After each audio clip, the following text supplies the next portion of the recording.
la mañana con el 87.4% de las actas computadas, con una participación del 12.10% en esta elección para ministras y ministros de la Suprema Corte.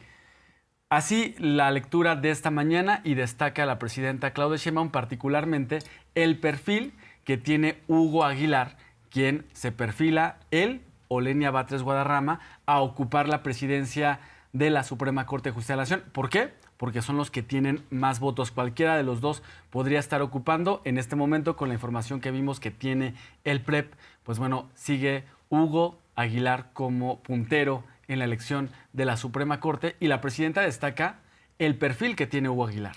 La Suprema Corte, además de haber sido históricamente un espacio donde se impartía clasismo, machismo, impunidad y corrupción, cambia a ser reconocido por tener acceso a pueblos originarios. Es el caso de Hugo Aguilar, quien es representante de las y las comunidades indígenas. También una Suprema Corte con perfiles jóvenes como Arístides Guerrero, que además se haría el ministro más joven que ha existido. Y por otro lado también una corte que tiene en su mayoría mujeres, 5 ministras, 4 ministros, Miguel. Sin duda alguna, ya esto habla de un éxito. Claro, 13 millones de mexicanas y mexicanos nos dimos cita a votar, es un éxito también, pero el hecho de que cambien las cosas en los primeros momentos que estamos conociendo una nueva corte, sin duda alguna, es una deuda histórica que se está pagando. Hay que destacar a Hugo Aguilar, Arlene, porque ¿quiénes eran quienes llegaban a la Suprema Corte de Justicia de la Nación? Eran abogados de alto perfil que ya pertenecían a una cúpula dentro del Poder Judicial. Y más que, pues bueno, pertenecer a la cúpula del perfil, yo quiero observar que en esos abogados que llegaron a ministros y ministras en la Suprema Corte había cierta arrogancia y desprecio por el pueblo. Así es. Era una situación de, yo soy un poder en México y todos tienen que pagarme mis alimentos en los mejores restaurantes, tienen que pagar la seguridad en mi casa, tienen que pagarme la camioneta que uso, la gasolina. Había cierto desprecio por el pueblo y sí, se sentían superiores al pueblo de México. Hugo Aguilar es un abogado muy reconocido, originario de Tlaxiaco, Oaxaca. En su carrera es reconocido por representar a comunidades oaxaqueñas, triquis y mixtecas. También es reconocido por su trabajo en el Instituto de Derechos, en el INPI, Instituto Nacional de Pueblos Indígenas, y también fue ahí coordinador general de Derechos Indígenas y subsecretario de Derechos Indígenas en Oaxaca. Ha trabajado con comunidades indígenas. ¿Cuándo se había visto que un abogado de origen indígena que trabajara por los pueblos originarios llegara a la Suprema Corte? Además, Hugo Aguilar tiene especialidades en temas de derecho penal, en temas laborales, sí en comunidades indígenas. Estaba viendo en su perfil, sabe del tema de telecomunicaciones y radiodifusión. Y lo interesante de que un perfil como Hugo Aguilar llegue a la Suprema Corte es que va a saber armonizar estos temas enfocados a las comunidades indígenas. De hecho, una de sus propuestas en campaña fue reformar la función jurisdiccional y acercarla a las realidades locales, aterrizarlas a las realidades en cada región del país. La presidenta esta mañana destaca el perfil de Hugo Aguilar y de otros candidatos que se perfilan a ocupar un lugar en la Suprema Corte, eso sí, por la voluntad de las y los mexicanos que acudieron a las urnas. Es un cambio muy importante. Pues nos da mucho gusto, la verdad. No había habido representación de un indígena, de una persona de pueblos originarios, desde Juárez o el Nigromante. Entonces, pues sí es un cambio profundo. En el otro proceso, ¿cuándo iba a llegar un Hugo a la Corte? Claro, lo ven, ¿cómo es posible? Imagínense. Es un abogado muy reconocido, muy reconocido. O sea, tiene credenciales para ser miembro de la Corte.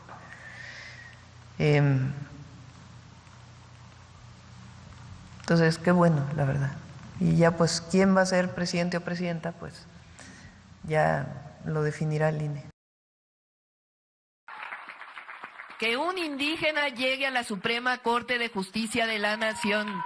Queremos muchos Benito Juárez en la Suprema Corte de Justicia de la Nación. Lo he dicho en otros foros. ¿Qué queremos para la Corte? Queremos muchos Benito Juárez en la Suprema Corte de Justicia de la Nación. Queremos la representación indígena en la Corte. Queremos muchos Benitos Juárez y ahora llega Hugo Aguilar para representar a esos Benitos Juárez que tienen que hacer filas interminables para aquellas comunidades indígenas que duran décadas para tener una audiencia y ahora en la puerta principal de la Suprema Corte de Justicia de la Nación no solo entran las comunidades indígenas, sino que además tendrán un curul en el Pleno de la Suprema Corte de Justicia de la Nación. Miguel, sin duda alguna se me enchina la piel de saber que las cosas realmente están cambiando y que desde siempre la reforma judicial, ahora elección, se convierte en una realidad para devolverle al pueblo todo aquello que le fue robado. Era imposible que mientras en 24 horas se liberaban criminales, había comunidades indígenas esperando décadas por justicia. Yo también me siento emocionado y lo celebro y de verdad lo digo con mucha alegría. Ya con el conteo de los votos estamos viendo el resultado de la voluntad. Algo que pasa con el movimiento de transformación y no lo puede negar la oposición ni los comentócratas es que con el movimiento de transformación, por primera vez en décadas, el pueblo se siente representado por su gobierno. Quien está en el gobierno, en el caso del gobierno federal, es representante de comunidades indígenas, de quienes simpatizan con el partido Morena, pero sí, también es el gobierno de aquellos que no simpatizan.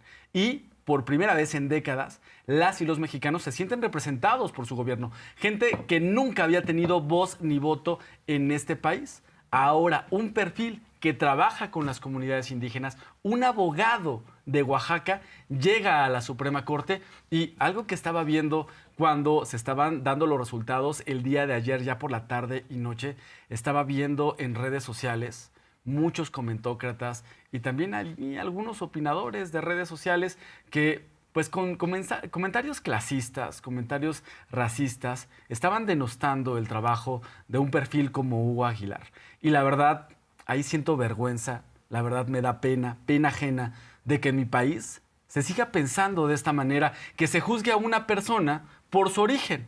Y yo digo, ni siquiera se deberían de atrever a juzgar a una persona por su origen. Se deberían de atrever a evaluar a una persona por sus acciones. Y hay que revisar el trabajo que tiene Hugo Aguilar y también hay que estar muy pendiente de que en dado caso de que se confirme que ocupe la presidencia de la Suprema Corte, pues también revisar muy bien su trabajo.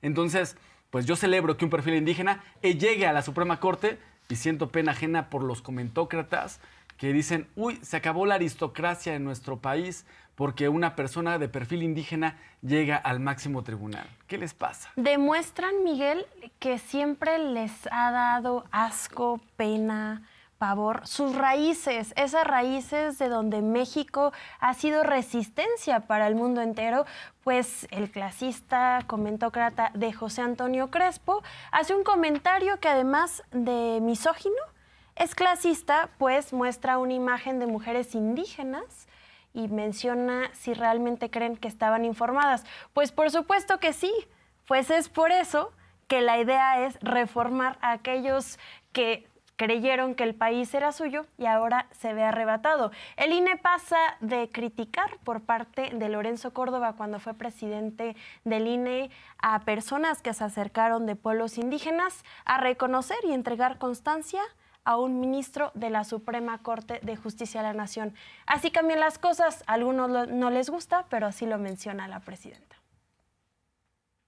Que por cierto hay quienes todavía tienen una discriminación, un racismo, un clasismo tremendo.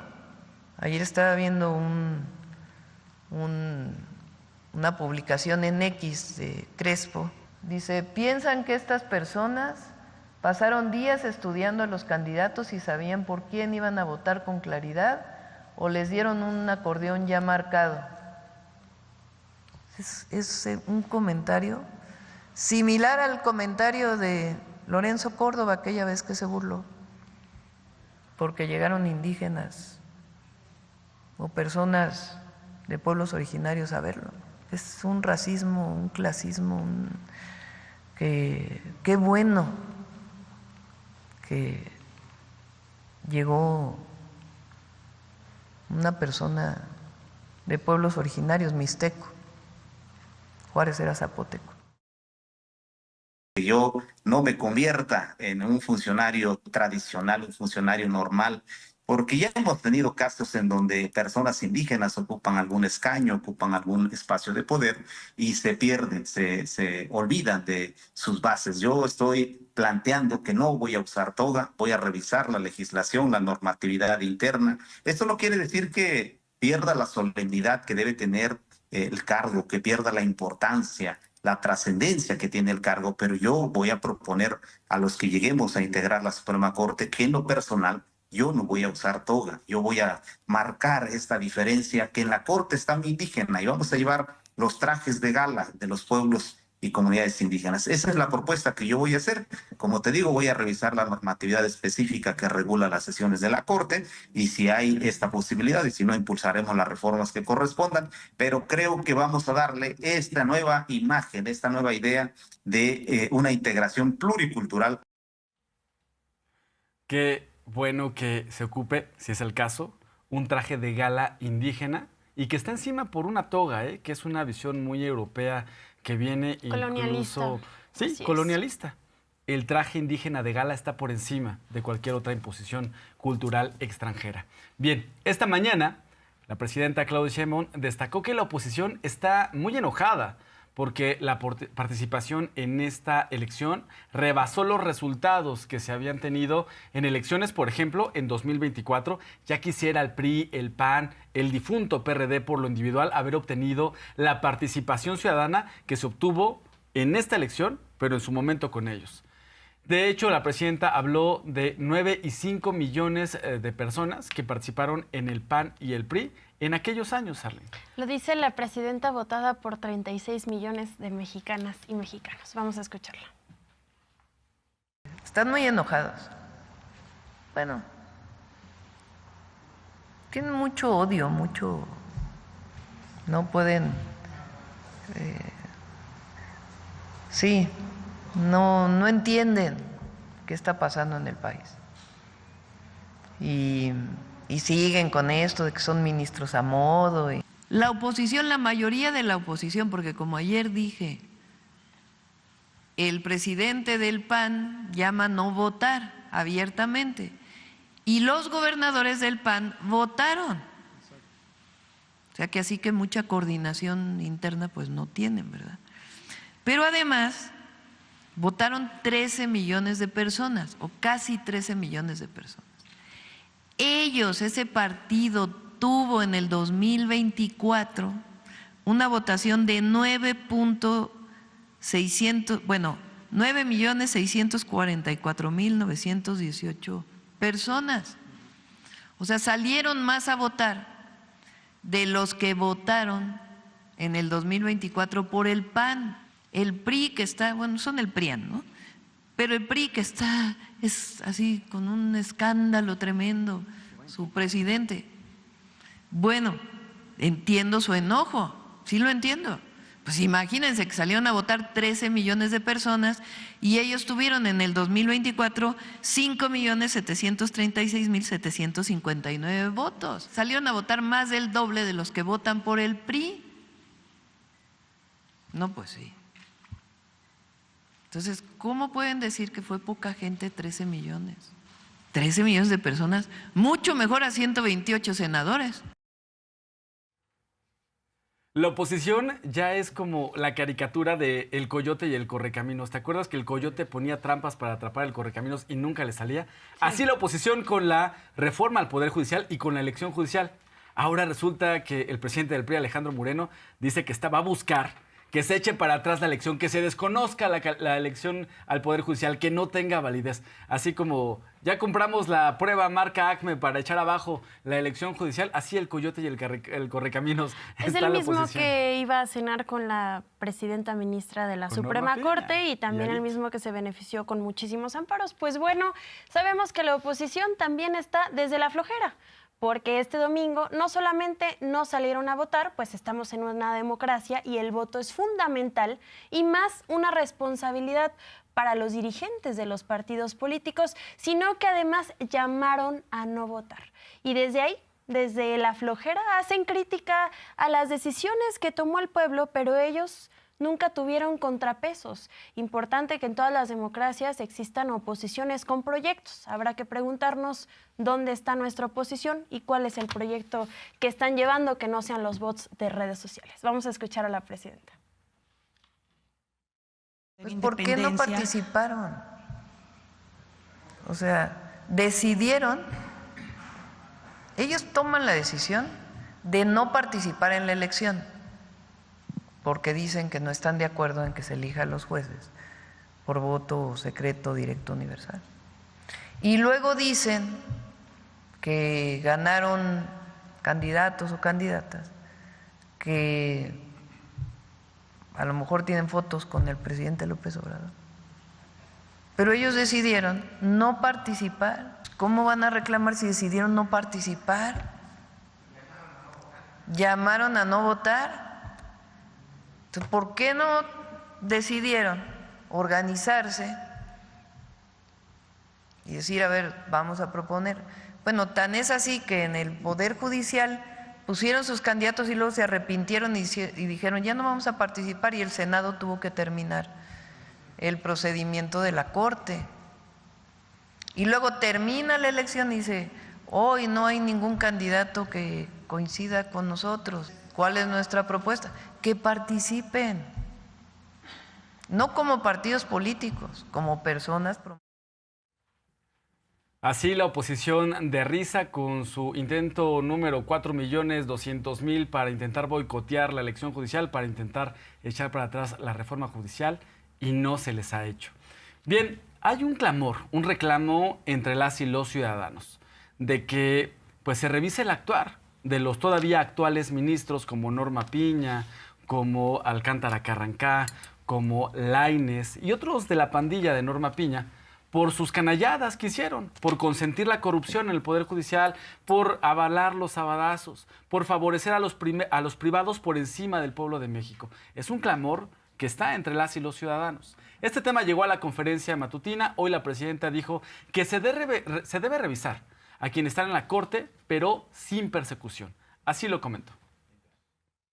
Me parece que la nueva Corte, claro que va a depender de ellos, son autónomos, pero el nuevo Poder Judicial pues tiene que concentrarse en hacer que haya acceso a la justicia en nuestro país. Esa es su principal función. Si en el proceso de entrega-recepción, porque en todo hay un proceso de entrega-recepción, encuentran irregularidades, pues tienen que presentar, más ellos si son los guardianes de la justicia. Pero no debe haber, desde mi punto de vista, no deben llegar a ser un asunto de persecución, sino deben de concentrarse en el acceso a la justicia, pero yo creo que hay que mirar hacia adelante, porque el pueblo de México lo que está esperando con este nuevo Poder Judicial, pues es que tengamos un acceso a la justicia completamente distinto. El que nada debe, nada teme, ¿no? En Palacio Nacional, esta mañana, la presidenta hizo una revisión de los resultados electorales en la elección de Durango y Veracruz, donde también se eligieron presidencias municipales. Hay ahí algunos comentócratas que están hablando de que el PRI se fortaleció. La presidenta habló si esto fue verdad, mostró los datos y lo que reveló es que no es cierto lo que dicen los comentócratas. Usted véalo. Entonces, si uno suma todos los partidos políticos de la coalición que me llevó a mí a la presidencia de la República, en el 2021, Morena, PT Verde, Morena, PT y Verde, se gobernaban 103 municipios y 60.03% de la población. En el 2021, PAN, PRI, PRD, PAN, PRI, PRD, gobernaban hasta la fecha, ¿no? 61 municipios y 31.2% de la población. Y había muchísimos partidos locales que ganaron en aquella ocasión. ¿Qué pasó en el 2025? Entonces Morena, Verde, Morena, PT y Partido Verde ganaron 112 municipios, gobernaban 60% de la población y ahora van a gobernar 65% de la población. Así como que muy mal tampoco les fue, ¿verdad? Tanto que han dicho, ¿no? PAN, PRI y PRD. 61 municipios y gobernaban 31.2% de la población. Pues ahora ganaron 57 y van a gobernar 17.7% de la población. ¿Qué pasó con MC, que tuvo más municipios? Pues si se fijan, en realidad se llevó pues toda la suma de los partidos chiquitos que había antes. Pero tampoco, ¿de dónde obtuvieron la mayor parte? Pues de los pequeñitos que ya no participaron.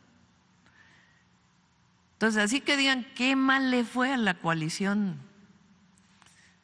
Morena, Verde, PT en Durango y Veracruz, pues no, ¿verdad? Se gobierna más población y en el caso de Veracruz, considerando al PT, que es parte de la alianza, pues son 112 municipios frente a 103. Estos son datos duros del PREP, colocados de tal manera pues que se muestre el resultado de la coalición que me llevó a mí a la presidencia de la República. En esta elección judicial existieron más de 375 observadores internacionales de 40 países, donde se destaca la participación del observador internacional de Bolivia, pues es la única que podía hablar, de los muy pocos países que podían hablar desde la praxis de cómo se lleva una elección al Poder Judicial, debido a que en este país también eligen a sus juzgadores. Así, la presidenta Claudia Sheinbaum el día de hoy citó a Katia Urionia, quien además fue presidenta del Tribunal Supremo de Elecciones en Bolivia y quien habla de los buenos resultados que existieron en la elección pasada. Vamos a escucharla. Un significativo número de personas votantes sí portaba sus notas personales de apoyo, lo cual en la mayoría de los casos ha facilitado reducir incluso el tiempo de votación. La misión no ha encontrado en su recorrido el uso de los acordeones, no hemos podido constatar una distribución intencionada, masiva sobre este recurso que se ha planteado en diversos medios o por alguna ciudadanía. En nuestro caso hemos podido observar que había población con sus notas personales y han emitido su voto de manera libre y sobre todo que eso permite agilizar los tiempos de votación.